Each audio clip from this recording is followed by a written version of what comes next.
What's going on, everybody? Sam Shapiro back here with more of your Heat latest on FanArc. Don't forget to drop a like on this video, and of course, subscribe to our channel for great daily content pertaining to your Miami Heat right here, Monday through Friday. An interesting conversation that I feel like has entered the overall landscape of Miami Heat basketball right now is the trade involving Andrew Wiggins potentially going to the Lakers. And now Miami kind of just seeming like they would only really want Dalton Knecht and some draft assets for him, especially if it meant they were sacrificing some money they would have to ultimately allocate away from paying another potential free agent to come in. And so the question that I kind of have now is if Dalton Knecht does decide to come to Miami, or if he really does come to Miami, could he potentially shine more than just a guy in the rotational piece? Could he potentially be a starter?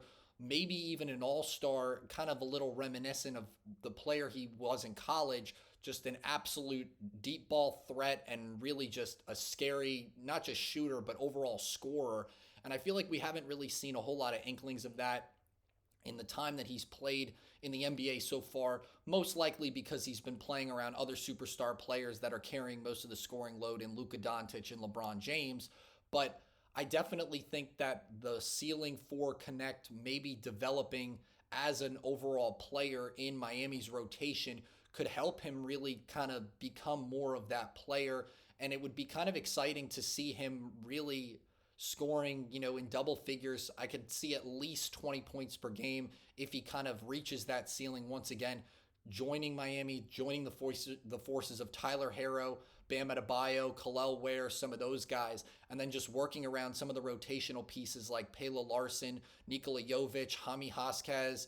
I just think his game would kind of complement theirs pretty well. And again, haven't really seen a lot of signs of that during his time in LA so far, but I think the potential for him to be a main scoring option for Miami could definitely be in the cards. And I think that's why Miami is kind of at least just okay with maybe acquiring him in that deal involving potentially Andrew Wiggins, sending him to LA to complement LeBron James and Luka Doncic. So let me know if in the comments if you think that take is a little bit far-fetched or it's kind of feasible that he could potentially develop into a little bit more of the type of scorer he was in college, at least now at the NBA level, playing in Miami going forward. I definitely think that is a ceiling he could potentially reach playing for Miami.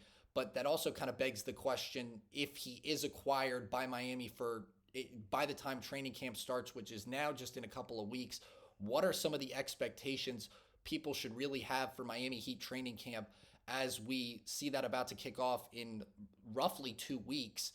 And I think that there are a lot of expectations for this Miami team that people can be excited for, most notably seeing how Khalil Ware is going to transition into this next year of play with Miami. If we're going to see him start to kind of scrape that ceiling a lot of people are hoping he has as a potential all-star in the Eastern Conference. But not only that, now with Miami signing guys like Dane Danger, I really want to see if he's going to be a contributing forward in Miami's rotation, and if Miami could potentially build some sort of future with having the forward in, really on the roster. I know I talked about that earlier this week, and I think that that's definitely an expectation people should really keep their eyes on and should have high hopes for, seeing how Miami this new team that they've kind of developed over the past offseason, some of the new assets they've been able to acquire are going to mesh together. Another one, obviously, being Norman Powell. A lot of people excited to see what play he's going to bring to the team. And I definitely think that there's a lot to be excited about.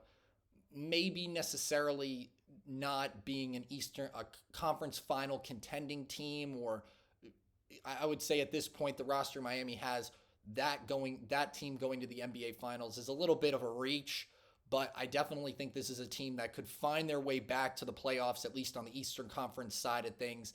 And I think with, kind of seeing how those players could mesh, especially if Miami decides to part ways with Wiggins and then bring in Dalton Knecht to kind of mesh at least. Again, this also might not happen by the time training camp starts. We could maybe see this deal maybe taking shape later in the season if Wiggins doesn't necessarily live up to the hype. But I'm curious to see how the recent players Miami had just signed are all going to gel in training camp, if Miami decides to want to move forward with a lot of those guys long term. and if they could ultimately be solid pieces in Miami's rotation that they could maybe develop in a couple of years, like certain guys like Kendrick Nunn, Max Strus, Gabe Vincent, and just, Miami has developed a plethora of depth just over the years, having a lot of guys on their roster really get comfortable with some of the same pieces, returning time and time again. And again, they're just, I think this year is no exception, really, because I think Miami is kind of just following a similar blueprint to what they usually do, minus the whole trying to build the team around one superstar. Rather, they're trying to see what these new set of pieces that they've not just developed overseas this summer, but some of the guys they've been able to bring in, namely Norman Powell, kind of mesh with the cornerstones of Tyler Herro and Bam Adebayo. So drop in the comments what you think your expectations are going to be looking at Miami as they embark on training camp September 30th. It's going to be exciting to see if the guys mesh well together and if they can hopefully punch Miami's ticket more towards a 6 or 5 seed rather than having to use the play-in to kind of work their way into a postseason berth this upcoming year. And that also kind of dips into the next talking point I want to talk to regarding the overseas talent Miami has been able to develop over the course of this summer. Which European player do you think kind of has the highest ceiling coming into this season? The 4 that kind of come to mind, obviously, Pela Larsson, Nikola Jovic, and Simone Fontecchio, especially playing at a very high clip in the Eurobasket tournament, like I've been talking about over the past couple of weeks. All 3 players consistently scoring in double figures, all really having at least one really solid game in that tournament stretch. And quite honestly, if I had to pick which one that I think is going to be the most consistent out of the 3, I think that Pela Larsson's probably going to be the most consistent slashing guard type player Miami can kind of expect out of those players. And then I also forgot to mention, obviously, everyone's going to have their eyes set on Kasparas Jakučonas and what he's going to be able to bring in his rookie year with Miami. The playmaking ability, that's kind of, I think, the highest hope. Hoping that he can also, consistently shoot from beyond the arc, because Miami definitely likes their 3-and-D guys, but if he can be a 3-point shooter that also has a great playmaking ability, I think he's going to complement Tyler Herro in the backcourt extremely well, and hopefully we'll see more signs of that, especially with training camp. Jakučonas kind of working out and talking with Goran Dragic over these past couple of weeks too. Also a very promising, a promising sight to see. So I'm very excited to see how Miami is going to make a lot of these pieces, a lot of this international talent kind of mesh with their current roster, and kind of seeing how they're going to try to set the groundwork to hopefully develop these guys into starter level players in the next 2 or 3 seasons if they're not at that point ready as well. I think in terms of who could have the best breakout, I think Jovic is definitely poised to be a very lethal big man, especially in a front court that really needs some help. And if Dane Danger isn't kind of what Miami is looking for, especially also, not spending as much time being developed into that Heat culture, really, I think Nikola Jovic definitely has a high ceiling to potentially be a lethal forward for Miami going into, training camp especially, but hopefully for this regular season as well. So drop in the comments which player you're most excited to look for kind of mesh with this team and who you kind of have the highest hopes for. I'm really hoping that Jakučonas is the point guard that Miami is hoping that they get.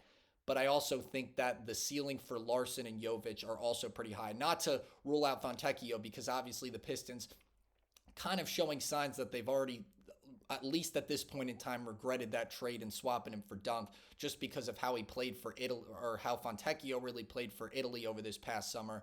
So I really think all 4 guys can find some way, shape, or form to really contribute to Miami's overall success this season.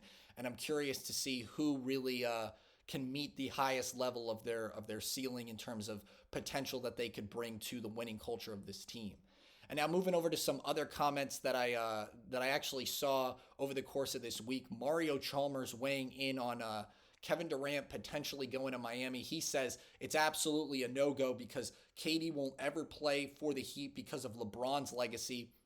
And I thought this was kind of an interesting take, because Kevin Durant is definitely one of those players that I feel like most of the franchises he's played for has been either a top 3 or, if arguably, most likely the best player that he's played for while being on that team, namely thinking of obviously the Thunder, but then during his time in Brooklyn and then as well as Phoenix, was kind of the best player on those teams respectively as well.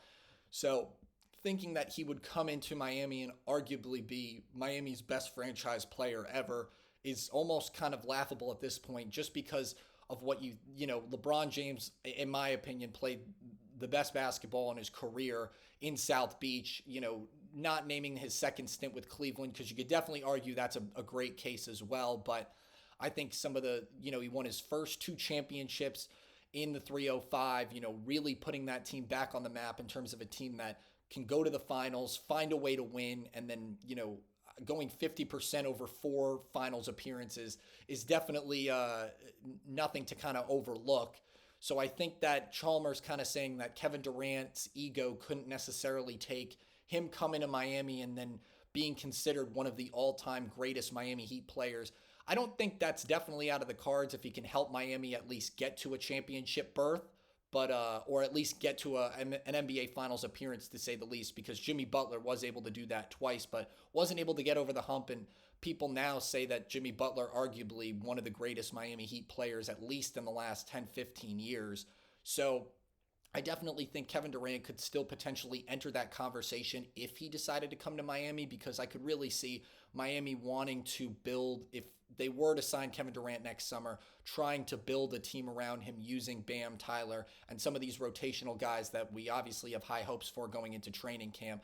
But only time will tell, and we'll see if if Chalmers' comments ultimately kind of take shape in Kevin Durant's decision to maybe potentially come to South Beach one day. But that's going to do it for today's episode of your Heat Latest here on FanArc. Once again, don't forget to drop a like on this video, and of course subscribe to our channel for great daily content, all pertaining to your Miami Heat right here Monday through Friday. Thanks so much for joining us on this wonderful Wednesday. I'm Sam Shapiro. Have a great day.